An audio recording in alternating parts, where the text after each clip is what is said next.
আজকের ব্রেকফাস্টে আছে কচুরি। আমি আর বোন জমিয়ে খেয়ে নিয়ে চলে গেলাম চুল কাটতে।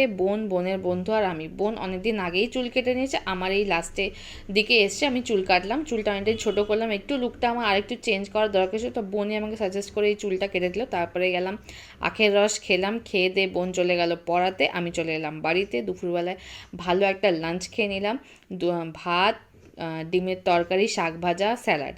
আর এই যে এখানে আইসক্রিমওয়ালা আসছে, উফ এই কুলফিওয়ালাগুলোকে আমি খুব মিস করি, মুম্বাইতে একদম পাওয়া যায় না জানো, খুব ভালো লাগে খেতে এইগুলো, দামও নিয়েছে খুব কম।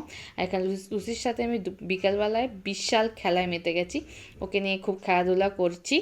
আর ও একটু আদুরে টাইপের আছে, তোমরা তো আগেই দেখেছো। আর বিকালবেলা এসে গেল দারুণ বৃষ্টি, আর এখানে মা লোক ডেকেছে, চারিদিকে জল কোথা থেকে কী লিক হচ্ছে নতুন বাড়িতে সেগুলো সব ঠিক করছে। আর বোন এখানে সেই ভয়েস ওভারটা আমাকে দিয়ে দিচ্ছে যে এরকম এরকম বলবে, এরকম এরকম করবে। ডিনারে খেয়েছি মুড়ি মাখা আর লেডিকেনি। ভালো লেগে থাকলে লাইক, শেয়ার অ্যান্ড সাবস্ক্রাইব করে দিও।